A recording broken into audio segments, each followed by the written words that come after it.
Синяя птица взмахнула крылом над столицей Алмазного края. В Мирном прошел ежегодный конкурс эстрадной песни. 132 участника представили на суд жюри свои версии патриотических песен.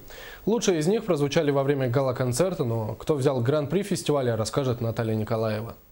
За годы своего существования фестиваль эстрадной песни «Синяя птица» стал стартовой площадкой для многих талантов, имена которых сегодня известны далеко за пределами Мирнинского района. И сегодня конкурс открывает юные дарования. В этом году конкурс «Синяя птица» состоялся в 16-й раз. Прошел скромно, финансирование фестиваля в кризисный год сократили. Пришлось экономить на украшении сцены и призах, но главное, считают организаторы, конкурс все же состоялся. В 1999 году основали этот конкурс. За эти годы было разное. Были и очень яркие, удачные такие гала-концерты. Были несколько послабее, и тогда люди говорили, может уже и не проводить. Но мы убеждены, что конкурс нужен, потому что дети растут, выявляются новые звездочки. Дети переходят из одной возрастной категории в другую. Финальный концерт проходил накануне Дня защитника Отечества, поэтому песни участников были посвящены службе в армии, Великой Отечественной и афганской войнам. Согласно положению, у нас одна песня обычно посвящается году какому-либо, который проходит. В этом году год российского кино.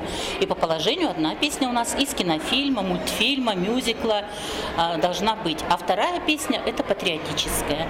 В фестивале приняли участие 132 человека. Исполнители со всего региона – из Мирного, Ленска, Чернышевска, Алмазного и села Сюльдюкар. Отборочные туры длились 2 дня.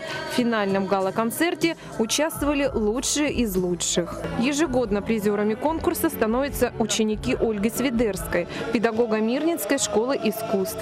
2016 не стал исключением. Воспитанница Ольги Николаевны получила гран-при конкурса «Синяя птица-2016». Я занимаюсь 7 лет, но вот такие достижения началось у меня 3 года. 3 года я начала получать разные грамоты, побеждать в разных конкурсах. Фестиваль завершен. И трудно не согласиться с жюри в том, что все участники конкурса – победители. Ведь их выступления доставили немало радости и жюри, и зрителям.